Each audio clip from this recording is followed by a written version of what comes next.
patients with a diagnosis of head and neck cancer may be at a greater risk of acquiring radiation-associated trismus based on the location of their tumor.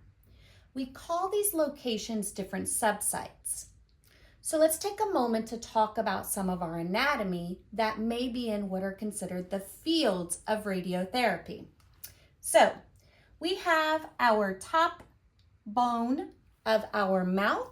We are going to label that particular bone.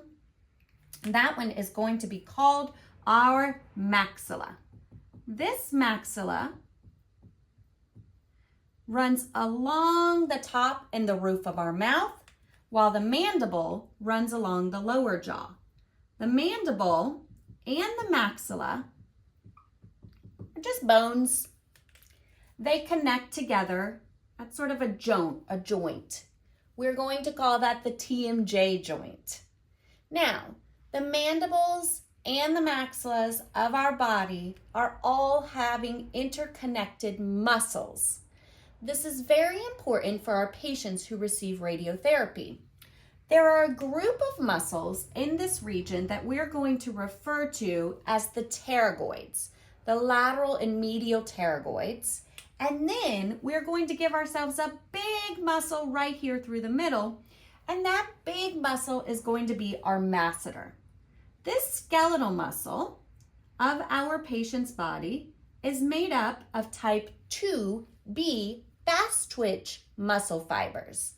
These muscles, if they are involved in the fields of radiotherapy, place our patients at a greater risk for developing a radiation-associated trismus years later.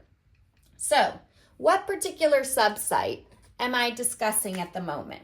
Well, I am discussing what's called our oral pharynx. The oral pharynx may be primary sites that include the tonsillar regions or the base of tongue. These tumors may start in those areas of the mouth, but they may extend further down into the throat. The fields of radiation are determined by the staging of the tumor.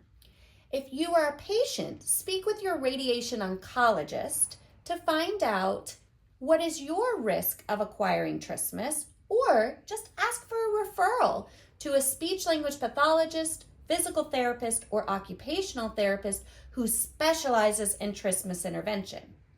When we involve the masseter muscle and the lateral and medial pterygoid muscles on the same side, we call this an ipsilateral field. The same side. Ipsilateral just means same. When we involve those muscles, those particular patients who receive grays of radiotherapy to those series of muscles, it's not a matter of if they will acquire radiation-associated trismus when it's over 60 grays, it's a matter of when. Those patients should be automatic referrals from your doctors to a speech-language pathologist like myself or one of the amazing ARC-J speech-language pathologist providers. Those therapists have been specially trained to help your muscles of mouth opening. If you don't know where to find them, reach out to us. Ask for our directory of speech pathologists, physical therapists, and occupational therapists who have taken it upon themselves to be able to help you in this area.